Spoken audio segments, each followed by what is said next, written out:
Hi, I'm Mark Hendricks. I'm the author of the Central Appalachians, Mountains of the Chesapeake. I am a wildlife photojournalist, a writer, and a professor at Towson University, where I teach in the psychology department and am the co-director of our animal behavior program.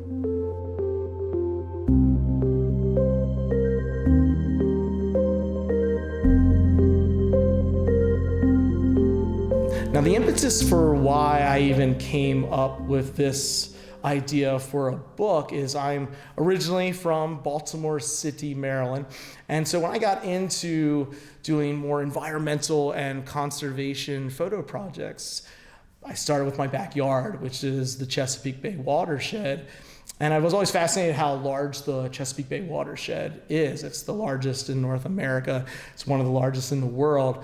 And I would specialize in all these different ecosystems, and I wind up really appreciating the ancient natural history of the Appalachian chain of mountains and the rich biodiversity and how much fresh water flows to the Chesapeake Bay. And I found that from other previous projects, is when I would talk about the Appalachian Mountains, a lot of people didn't realize that, one, it was umbilically connected to the bay itself, that it was such a large part of the watershed, and especially they didn't know about the rich biodiversity of flora and fauna. And then one thing led to another. The light bulb went off in my head, and I spent 7 years documenting rare species, ecosystems, worked with conservationists and biologists, and adventurers, an Appalachian Trail thru hiker that I got to spend some time with, and telling their stories as well with the natural history, the geology, and just trying to do this visual project with essays to really show people how lucky and fortunate we are to have such an amazing, still wild area in pockets so close to these metropolises of Baltimore, Washington, D.C., and Roanoke, Virginia, for example.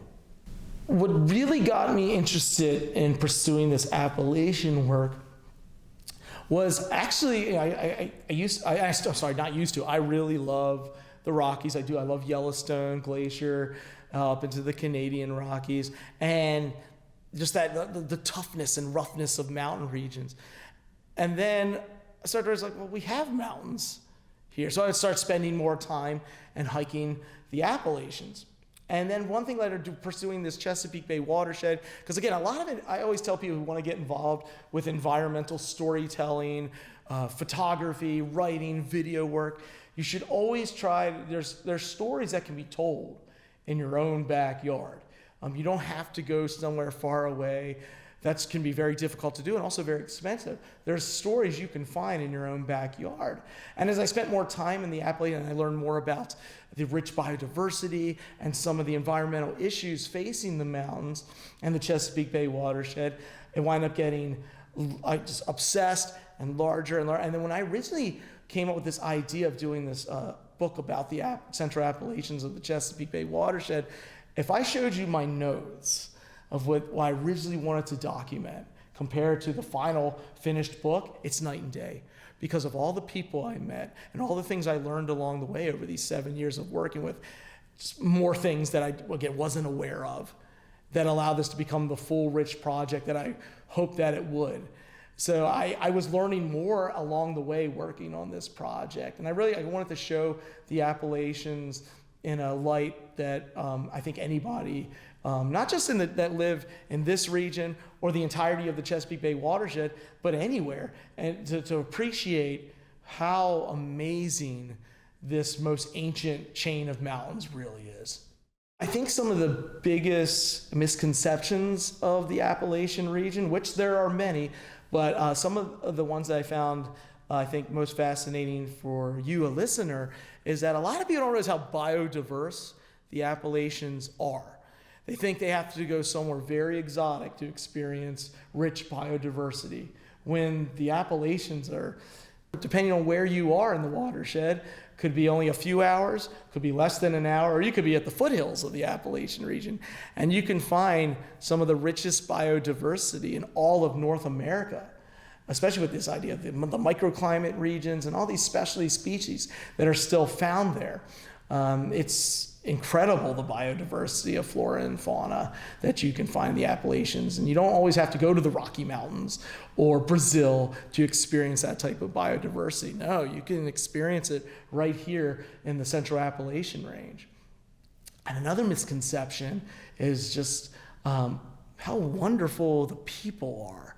I met so many random people, whether it was at a gas station, a 7-Eleven, and striking up these conversations with just people doing the work of the world. They weren't biologists, they weren't conservationists, but they really did love their Appalachian region.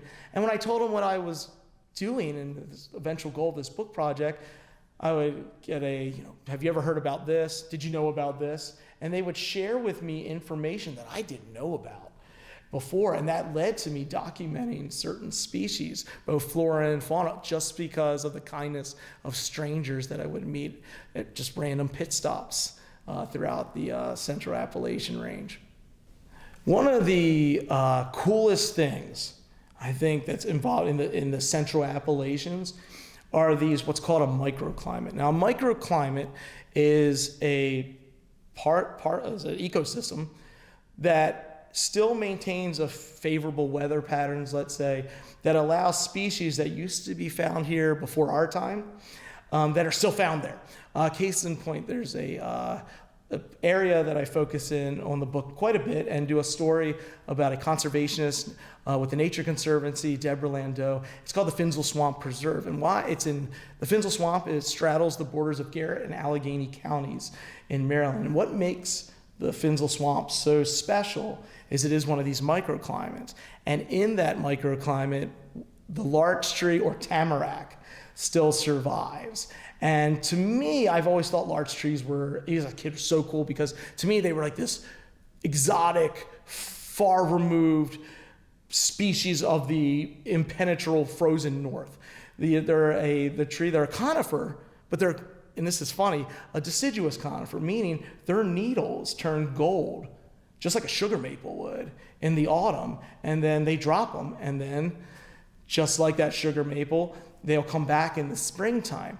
So where you find these trees are getting more like Canada, Maine, Alaska, but there's still a pocket where they still survive because in the Finzel Swamp, it's known as a frost pocket. So the valley and the swamp or the fen is what it actually is, but the swamp, surrounded by the mountains, the cool air gets trapped there throughout the year. And that makes it very favorable for a tree such as larch. There's also a couple other species of flowers that exist there that you can't really find anywhere else in the region because these plants are still happy in this microclimate of the Finzel Swamp. So it's like you really can, in some areas of the Central Appalachians, it's so primeval that you can step back in time and see how it might have been way before we ever existed on this big blue marble. So the health of the Appalachians are important to the health of this region. Here we are in this lovely area of Northern Virginia, because again, the subtitle of this book is Mountains of the Chesapeake. All right, it's not obviously if you're at the Chesapeake Bay, can you look and see the Appalachian Mountains? No, but within this huge watershed, about 60% of the fresh water that goes to the bay originates in the Appalachians. So the health of the water, the health of the entire ecosystem, for the Chesapeake Bay region to be healthy, you need to have whether it's the Atlantic Shelf, the Piedmont, and the Appalachians, all have to be protected, conserved, and cleaned. So what happens in Appalachia has a big part to do with that water that flows into the bay. So with this entire project, I documented the work of conservationists, which then gained me access to species that would be really hard to document any other way. And then from working on this book led to even doing stories on these species for different publications. And I think of two of them that are really special to me and to this region are the eastern hellbender and the Allegheny wood rat. And these are two species that a lot of people don't even know exist. The hellbender is North America's largest salamander. And it is it can be about 18 inches long, very large, live an entirely aquatic existence. And they're what you would call a canary in the coal mine. Their presence alone in a fast-moving Appalachian stream or river tells you that, for the most part, that river is probably in good condition. Unfortunately, though, because they are so sensitive to environmental disturbance, such as pollution and sediment from road construction and agriculture runoff, fertilizer, that in a lot of areas they have disappeared because of that. So I was able to actually document a really good friend of mine's work, Dr. Rich Raisley of Frostburg University, and with a grant that he had where they make these very heavy, large, 75-pound cement nesting boxes for hellbenders. And you put them out in the proper habitat. And because some hellbenders, because of sediment, what they like to do is they like to exist under the rocks, and that's where they'll breed. The males will watch over the eggs in late summer and early autumn for a couple weeks until they hatch. Well, when the rocks get filled in with sediment that hellbenders would normally breed under, these nesting boxes allow them to breed, in theory, in that, and it's been very successful in other areas. So I got to document putting out dozens of these, and I got to help as well, these large nesting boxes to give this species a fighting chance in some of the areas of the Central Appalachians where it's struggling. And then the Allegheny wood rat, my friend who worked with this book with me on is a retired biologist now, Dan Feller. And me and Dan were working on other projects such as hibernating bats and the white nose syndrome. And Dan came to me and he goes, "Would you like to come out and document Allegheny wood rats?" I didn't even know what one was. And I thought I was pretty well versed in the species found in the Central Appalachians. And he was like, they're really interesting rodents. They have a bicolored tail. They keep these really interesting middens meaning their home. And he had one that collected shotgun shells, the orange plastic, and would just decorate its midden with these shotgun shells. And he was like, they're the only animal, because they are state endangered in many states of their range. He's like, they're the only species after I have to collect them to get biological data. Sometimes he would let them go and they would just hang out. And I was like, I thought that to me sounded really bizarre. Usually when you have to handle a wild animal for collect biological data, once you let them go, they want to get out of there. So sure enough, the first time Dan was able to collect one of these Allegheny wood rats, he let it go, and it ran and went under some boulders. And I was like, oh man, I missed it. I didn't get the shot. And then all of a sudden Dan goes, look. And I look over, and then the rat came out and just stared at me in just total curiosity, and it allowed me to take some portraits of it. And eventually I did a story for National Geographic about that species. Again, to bring awareness to these animals that a lot of people don't know about. Because with the wood rat, there's many things that has caused its decline. There's the loss of habitat. Raccoon roundworm from an increasing raccoon population, and also the loss of the American chestnut. These are all things that have contributed to this really cool species decline. And a lot of people here, and they think rat, they automatically think, oh no, this is one of the most amazing wild animals I've ever gotten to encounter, and I'm so fortunate that I was able to share it as a part of this rich biodiversity with this book project, and that was a really treasured moment. So, a lot of people, when they hear conservation, they automatically think, oh no, something negative. Which, yes, that there are a lot of issues facing the environment today. However, anybody can be a conservationist in their own backyard. Besides just taking those first steps and going on those hikes for 15, 20 minutes, I think that anybody can do is I always carry a little small trash bag with me and some gloves, because since post the pandemic of COVID, more people are going to more popular recreational areas. That's a good thing, but it's a double-edged sword, because the more people that are going there, you're also seeing more misuse and abuse of these areas, more than I've seen in previous times. So I always take a bag with me and gloves, and if I find trash, especially if I'm in a well-known area, I pick it up. I do that. My kids do that with me, with my wife and I. And I think that's something, again, maybe not every time, but if you start doing that, that's just something you're helping the environment. You're cleaning up trash. Should it be there to begin with? No, it shouldn't. But you never know who you can inspire by doing that. Again, my 4 and 6-year-old will help me clean up trash on trails because they see my wife and I do that.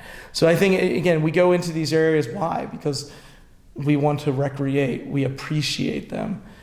Well, we can appreciate them also by helping with cleanup measurements. And you can do that with nonprofits and other organizations. However, if you just go on a hike and take just a little bag with you and you see trash on the trail, just pick it up.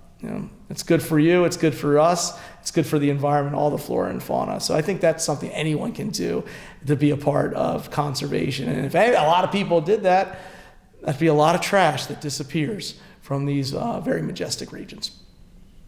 Some of the unique challenges photographing this region are, well, some of the species that I had to document, that I wanted to pursue because I wanted to show the entirety, they're very difficult to photograph. So one of the things actually I got into for this project is called camera trapping. There's an animal called the fisher. It's a weasel, a little smaller than a river otter, but they have the disposition of a wolverine. And they specialize in hunting North American porcupines. These are very elusive animals. They were reintroduced into West Virginia in the late 60s, and then they spread back into Western Maryland. Now there's been sightings in Virginia, so they're starting to come back into this state as well. And I have only seen one fisher ever in my life, and it was at 5 a.m. hiking in Pennsylvania for another species in this book, and I saw it with my headlamp. And I've never seen one since. And I had to learn camera trapping. So basically I take cameras that I either have retired or could get very cheap online or at a camera store that used. The cheaper the better, because what I'd have to do is put these cameras out into the elements. I would build a custom housing for them, and then I would connect it to a passive infrared system, connect it to 2 or 3 flashes, and essentially I had to become a fisher myself, or and part mountain man, thinking like a fisher, looking for signs of that it was in the area. It's especially in the wintertime when they're moving a lot, and you can, in fresh snow, you can find their tracks. So then I would set up these camera traps on game trails, and it took me 3 years till I got my first photograph of a fisher. I don't bait sets. Everything has to be natural. Everything you find in this book or any of my work is I do not harass wildlife. So for 3 years it took me till I got that first picture of a fisher. And then with the camera trapping though, since I was doing a lot of it in the wintertime, I would have a set out for a month, and I remember I came back after 30 days, and I saw the whole set, it face down in the snow. I'm like, okay, well maybe that I got something, right? So I look at the day, I wind up photographing like 100 times that month, which is a lot. There was a windstorm the first day I set it up that night. And so the whole time, the camera for 30 days was in the snow. So a fisher may have come by, and I don't even know, because it just photographed just a black frame because the camera was facing the ground. I had another time in the summer trying to photograph fisher in other seasons, and a curious black bear destroyed a set once. I got pictures of it, which is cool. I got the bear itself, but I remember I couldn't find it. And I started looking at it, and I saw pieces of the housing. I saw the flashes were thrown out of the trees, and miraculously, the flashes and the camera survived, but the housings I built for them surely did not. A lot of what I did in terms of photographic technique with this book project was really, becoming to do what I would say is real wildlife photography. It's equal parts art, it's equal parts outdoor skills, and thinking like a bushman from back in more primal cultures, because you really some of these it's always wonderful, like when you have, like again where I live in Maryland, we have white-tailed deer that are used to me, and they are always serve as a photographic subject. But a lot of these species, it's not like that. They're more elusive. and they may not want you around. So it takes time going back to these regions over and over and over again. The amount of time to put in to get those images of those bear, of the elk in Pennsylvania, of some of these bird species. And some of the behaviors I tried to document are only seasonally based. So if it didn't work out that spring, you have to plan for the next spring. Or maybe I got something, but the photos weren't strong enough for this book project. So having to go back and redo these things multiple times. And then you have just the elements of light and weather and having to change my exposure. Sometimes, a lot of times with photography, a lot of people think in terms of similarities, they think more painting in terms of a visual art. I think of like wildlife photography as more like music in terms of a jam band where you are working with other musicians, but instead of working with musicians, I'm working with the light. And when the light changes, I have to react fast, and that might require me to change my settings. So being out there and practicing over and over in different lighting conditions and different weather, so that you're the camera gear and how that translates what you see on a camera sensor becomes almost second nature. But that takes a long time and a lot of practice to get to that point. However, I'm proof that the more you do it, that will absolutely happen. But you have to put in so much time. You can learn all the photographic technique that you want, as you should. But when you're doing this type of work, sometimes that requires days, weeks in the field, and returning, especially like I just mentioned, those more seasonal-based species or behaviors you're trying to document that only happen for maybe 2 weeks out of a year. So you have to keep going back till you get what you want, and making sure you find the time that you can set aside that you can go for that type of image making. In the book, there's a character it's not a human, it's not even an animal, it's a tree, it's a birch tree. And I've been documenting this tree. It's in Shenandoah National Park for 20 years.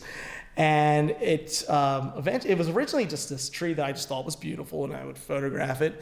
And then over the years, it almost became like a friend, because every time I go to Shenandoah, I'd have to visit this tree, and I started documenting it through the seasons. And it's a gray birch, and it's a relic of a bygone era, the Pleistocene. So it exists still in Shenandoah National Park. It's still a favorable climate in the high elevations of that part of the Blue Ridge Mountains. And I just kept photographing this tree over and over again. So this tree appears as a seasonal character. It shows up in the book many times. And last April, during Arbor Day, I wrote an essay about the tree for the Washington Post, and it sort of went viral, and people started emailing me, sharing stories of their favorite tree. And I think it's really important when you can have something like that, a favorite tree, a place where you can visit time and time again that might not necessarily be far, maybe it's close, but either way, it's something where you can visit over and over again. Where I went to high school, where I went to middle and elementary school, those schools don't exist anymore. I don't have that place where I can go and roam the halls, let's say, of my formative years. But that tree has been standing, and I've been visiting, and that's where I go to roam the halls. And so I really wanted to show this tree as much as I could in the book as a character, a recurring character, and also to just try to inspire people to find again, it doesn't have to be a tree, or it could be a place that they want to keep going to and visiting and see it through different seasonal changes, weather patterns. And it goes back to the old, by John Krakauer, Into the Wild, Chris McCandless. And what your opinions of McCandless is irrelevant, but there's a quote attributed to him that's always really resonated with me, that happiness is best shared with someone. And like with this tree, and with this working on this book many times, especially when documenting very elusive species, I'm by myself most of the time. But it was always great that where I could take a friend, my children, my wife, to see this tree. It's taken a new, the roots have run a lot deeper lately. I had a friend who used to go hiking with me in these mountains over and again. Unfortunately, just recently passed away around New Year's due to ALS. And the last time we got to spend time in an outdoor environment together was with that, hiking around that tree, and I took a picture of him. So it's now even takes on deeper meaning than it has ever before. But if, I think having that, trees are always a great one because it's always going to be there. But having that a place, a tree, a boulder, whatever it is, where someone can continue to visit over and over again, I think that's how you can really start to really appreciate a place that is greater than yourself. One of the, I think, very inspirational parts of this book, and I was able to write an essay about, is the story of hops. And his real name is Bill. But on the Appalachian Trail, which is what he thru hiked, you take a trail name. So Bill's trail name, for reasons I won't get into now, is Hops. And I found Bill's story of why he wanted to thru hike the Appalachian Trail very inspirational. It was something he had thought about since he first came across the trail as a child. And he told me that he had a Boy Scout leader who said, if you go this way on the trail, you'll end up in Maine. If you go that way on the trail, you'll end up in Georgia. And it was something, as a child, it stuck with him for the rest of his life. And then when he retired, he finally decided, I'm going to hike the Appalachian Trail. So he trained for a year and then set out to do it. And he did. And I got to go out with him for a little while he was hiking the trail. And I got to interview him in the field, record his audio so I could remember everything. I got to take portraits of him in the field. We saw beautiful pink lady slipper orchids together on the trail. And why I think Bill's story is so inspirational is today, especially today living in a digital culture almost, we're always wired to things. We're constantly bombarded with information. People are always taking long commutes to work, and they lose any potential passions that they had in their youth. And not saying you have to thru hike, well, maybe you might want to one day, but you can find a little bit of time to get outside and declutter your life. Turn off the phone and just hike for 15 minutes, 20 minutes, and build upon it. And make the music, the atmosphere, the sound of the birds in springtime, the leaves in the wind, and make that your soundtrack and really allow yourself, again, just for 15, 20 minutes, just to try it out. And embrace that part of the outdoors. And you never know where that could take you. I mean, I never thought my career would go this way. And like Bill, I mean, he finally made it happen. He's like, I'm going to hike the Appalachian Trail. So just to show you that you can do amazing things, whatever that is, where the outdoors could be your canvas or your muse in a way. You just got to at least take that step. So I think, and pun intended, of course, but I do think if you try and just giving yourself 15, 20 minutes just to start and just walk like our ancestors used to. And again, the Appalachian Trail, it's accessible from many areas around this region. Just hike it for a little while. And you think I'm nuts when I say maybe hike it in the wintertime. And the reason I think people should start hiking in the wintertime is because it's quiet, and as opposed to a Saturday in July. But if you hike in the wintertime, you can really get lost in your thoughts. You can think, you can contemplate, and then eventually as those thoughts leave your mind, then you can really just take in all those sensations of what the natural world provide. So I think, again, maybe some of you might I want to thru hike the trail one day, but I think Bill's story can show that anybody can rekindle or forge a passion involving the outdoors. You just got to be willing to take the first steps to do it. Thank you for listening to this recording. Again, my name is Mark Hendricks. I'm the author of the Central Appalachians, Mountains of the Chesapeake. I hope you enjoy the book, and I hope you get outside and enjoy these mountains.